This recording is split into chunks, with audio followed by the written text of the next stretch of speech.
Soy madre de 4 hijos, de las cuales una es discapacitada.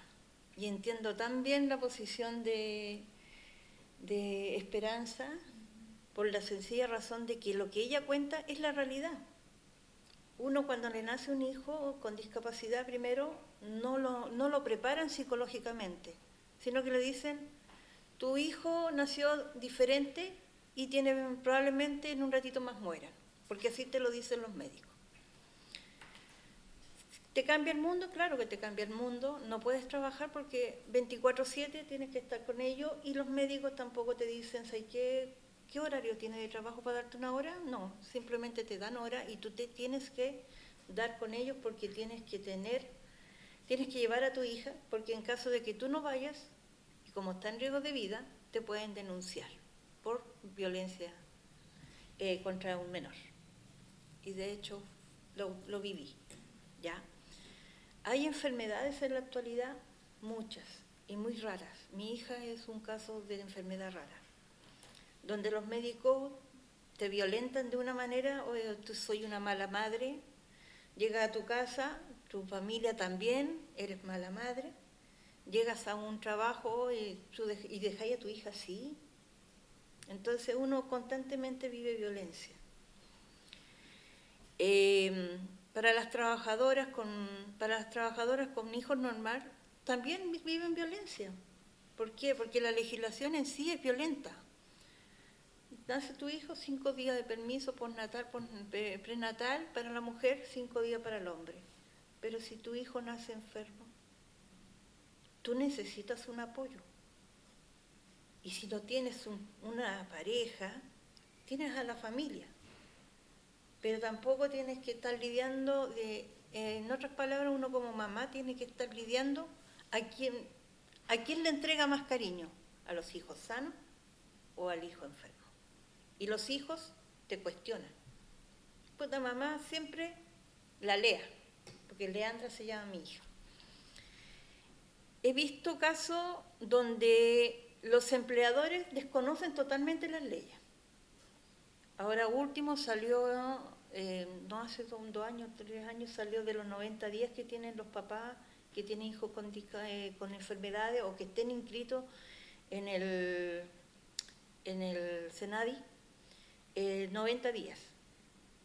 Yo considero de que es discriminatorio para nosotros porque nosotros no pedimos que nuestros hijos nacieran así. Y tenemos que retribuir las horas que ocupemos para ir al médico. Y si resulta que a mí me citan a Santiago y vivo en Temuco o vivo en Conce, las 90 horas anuales se me van en 2 o 3 consultas, porque cuando nacen hijos con discapacidad no es un solo especialista. Mi hija se hacía un tour, Carbomaquena, La Chile, Católica, Clínica Alemana, Fundación GAD, Fundación Los Andes, y terminamos llegando a las 8 de la noche a Los Andes. Entonces, en ese sentido solicitamos que esa ley no sea retribuir las horas, porque aparte de retribuir las horas, eres menos tiempo que tienes para estar con tu familia. Porque si yo trabajo en supermercado, trabajo 45 horas, son 9 horas dentro del recinto. Y si tengo que devolver horas, voy a estar 10, porque la ley me permite solamente 10 horas estar adentro. Tenemos problemas también en el caso de las mujeres que tienen hijos en Salaguna. La ley dice hasta los 2 años, pero ¿qué pasa si esos 2 años se cumplen en el mes de junio y no hay cupos para los jardines de Junji? Ahí hay un problema. ¿Con quién dejamos al hijo? ¿Lo dejamos solo, como en el caso de Quillota, donde 3 niños murieron quemados? Porque la mamá, mucho se dijo que la mamá estaba en fiesta. Pero pongamos que esa mamá estaba de turno de noche. También necesitamos, o sea, aquí yo voy a solicitar, porque tenemos bastantes leyes, pero las leyes no son el reflejo de la realidad, son la realidad de algunos, no de todos. Y tenemos que buscar la manera de que las leyes abarquen a la gran mayoría. Sabemos que es imposible que abarque cada caso, pero por lo menos dar esa solución. ¿Cómo puedo yo como trabajadora apoyar a mi familia si yo en el mismo trabajo me lesiono? Que es otro tema. Tenemos la tendinitis, manguito rotador, el lumbago, que no están reconocidos como enfermedad laboral. En el área de supermercado en estos momentos tenemos un alto porcentaje de personas con ese tipo de lesión, más el estrés laboral.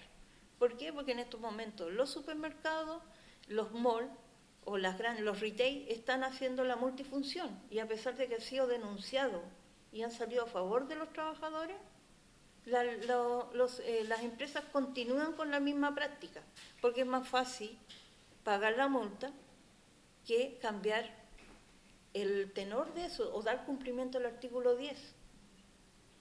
Entonces, tenemos familias que en estos momentos están estresados porque trabaja padre-madre o la madre. Y la pandemia demostró algo tan por primera vez el mundo del retail, siendo la primera línea en el área de suministro, que nunca fue reconocido como tal, tuvieron vida familiar. ¿Por qué? Porque los malls cerraron más temprano. No se dejaron de trabajar, pero cerraron más temprano. ¿Y eso qué permitió? Que tuviéramos por primera vez en tantos años una vida familiar, de llegar, ver a nuestros hijos, o de llevarlos al colegio, o tenerlos ahí, apoyarlos en las tareas. Y en la actualidad eso no se está volviendo, entre comillas, la normalidad. Disculpen. Y ahí tenemos otro foco. Por eso estamos peleando por las 19 horas, que es un compromiso que hizo el presidente. Necesitamos eso. ¿Por qué necesitamos? Por vida familiar, por seguridad. Porque se ve todo Santiago, pero en las regiones está pasando una realidad de que la locomoción no existe. La locomoción a las 7 de la tarde ya no existe en las provincias. Ya no existir eso, hay una inseguridad. Hay trabajadores en Temuco que caminan desde Temuco al Padre de las Casas. Y no es como de aquí a Pudahuel, es una tirada más o menos larga. Yo he caminado de aquí de Plaza Italia hasta Huachuraba, porque me iba a Deo cuando estudiaba. Entonces, es más o menos una caminata y es una inseguridad. Tenemos trabajadores que han sido violados. Entonces, ¿cómo conciliamos la vida familiar, si tenemos trabajos cada vez más flexibles, entre comillas, más precarizarios, un sueldo que no nos alcanza para nada, pero tampoco están pensando en el bienestar del trabajador? En estos momentos está todo ligado y pensando en el bienestar del empleador. ¿Por qué? Porque tenemos, insisto, la pirámide aquí en Chile está al revés. El empleador primero, el trabajador después. Y con la automatización más precario hay. Es la realidad. O sea, ellos están pidiendo igualdad. Es verdad, necesitan igualdad. En el mundo del retail hay gente que son en sus condiciones, disculpa que utilice ese término, pero no se aplican. O sea, tenemos dentro de la norma acoso laboral, y se da una serie de protocolos, vigilancia, pero eso no sirve. Y te lo digo, yo lo veo y lo veo a cada rato, eso no sirve. Nuestros trabajadores, sean de la condición que sean, son todos acosados laboral y también sexual. Tenemos un caso en Valparaíso donde a una niña le tocaron el trasero. Se hizo la investigación. Años después fue porque el trabajador que hizo el acoso renunció. Necesitamos que eso sea más visible, que haya un cambio de cultura. Mientras tanto, solamente salga un letrero, porque eso es lo que hace la empresa. Te ponen un afiche, te dicen, si tú tienes un acoso, tienes este protocolo. Resulta que yo lo aplico y resulta que todo el mundo lo sabe. Entonces no existe el secreto como para enfrentar eso o para hacer que el trabajador se sienta que está siendo resguardado y que está siendo escuchado. Al contrario, lo vuelven a violentar. Ay, verdad que tú eres cola. Ese es un término que utilizan generalmente. Esta es lesbiana, le gusta esto. Tenemos que, desde aquí, mandar señales fuertes y firmes comunicacionalmente, no letreros chicos. letreros grandes.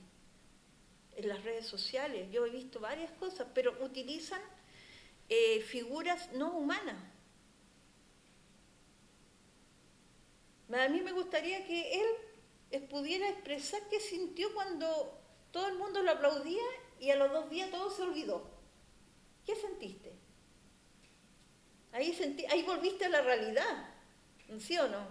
Eso es lo que vivimos nosotros los trabajadores. Los que somos mujeres, 70% son mujeres en el retail. Son jefas de hogar. Somos discriminados porque no recibimos bonos del Estado en muchos de los casos. ¿Y por qué? Porque tienen un estudio. Pero no le preguntan si ellos están ejerciendo ese estudio. Yo soy egresada de Derecho, pero estoy en el 80% más alto. Y tengo una hija con discapacidad, jefa de hogar. Los empleadores saben que la ley tiene varios resguardos, pero no los utilizan porque, como dice ella, la ignorancia hacia los trabajadores. Tenemos que enfocarnos más en que los trabajadores tengan conocimiento de sus derechos. ¿Dónde conseguimos más cosas? En la negociación colectiva. Por primera vez Walmart habló de diversidad en una negociación colectiva. ¿Eso qué lo obligó? Obligó a crear el departamento de diversidad. ¿Qué política ha tomado en cuanto a eso? Yo escucho, pero en realidad no lo veo en la práctica. Los sindicatos son los que han tenido que tomar la bandera para que la comunidad LGTB, ¿está bien?, tomen conocimiento de eso. Ella lo dice bonito. Tenemos tantas empresas. Pero si yo le pregunto, vaya a cada una de esas y pregúntenle a los trabajadores. Te va a decir que no tiene idea. No sé si, estoy lanzando toda la olla porque en realidad es así, lo que ellas dicen es verdad, ellas no están reconocidas en el Código del Trabajo, no están reconocidas. Y aquí tenemos una labor tan grande, pero no quiero que quede acá. Yo necesito que esto salga para afuera y que se ejecute. Si nosotros estamos pidiendo el cierre del comercio no es porque antojadizo, sino porque nos permitió vivir una vida familiar y seguridad. En la actualidad eso no lo tenemos. No tenemos seguridad. En el caso de ella la precarización es peor. Es cosa de que vayan a ver, ella la ley de la silla, que es una ley que ni siquiera está derogada. En todos los comercios ni siquiera la conocen. Sale en el reglamento interno, pero nadie la aplica. Y son los sindicatos los que tienen que estar diciendo, oye, la seguridad, los zapatos de seguridad. Ustedes se han dado cuenta cuando van a un supermercado, pregúntenle a una mujer, ¿usted qué tipo de buzo térmico usa? Dejan de decir, no, el que entrega la empresa, pero no tiene con equidad, no es un buzo para mujer, es un buzo para una persona que mide 1,80 m. Entonces, tenemos que modernizarlo, sí. Hay una norma que lo dijo la niña, que era la 32, ¿cuánto era? Eso es voluntario, debería ser obligatorio, porque eso permitiría generar más igualdad de género. Ella habló del amamantamiento. También es voluntario, pero si fuera obligatorio, todas las empresas deberían tener ese espacio para que las mujeres pudieran sacarse la leche, guardarla, tener ese tiempo de lactancia. Y es más, el problema que tenemos nosotros es con quién dejamos nuestros hijos. Y por ejemplo, en el mundo público, en algunos lugares, por ejemplo, el área de salud, utiliza mucho estos clubes, donde los niños terminan del colegio y se van a un espacio seguro. ¿Eso qué nos permitiría? Trabajar más tranquila y no estar pendiente de nuestros hijos. Porque la doble presencia, aunque exista un ISTA en 21, la doble presencia va a seguir, mientras tanto eso no se solucione. Y la empresa tiene los recursos, lo demostró en la pandemia. Mandó a cuántas personas para la casa y les pagó el sueldo íntegro, en el caso de Walmart, en caso de Falabella, en caso de Ripley. En Ripley no, porque en Ripley mandaron a la gente ocupando el seguro de cesantía. Entonces, ya basta de que los trabajadores tengamos que entregar soluciones, si las soluciones están. Las voluntades, como dice ella, están, pero esas voluntades tienen que llevarse en concreto, tienen que estar en concreto. El avance de las 19 horas está, la voluntad está, pero falta el empujón, que son ustedes. No sé si estuvo bien o mal, pero...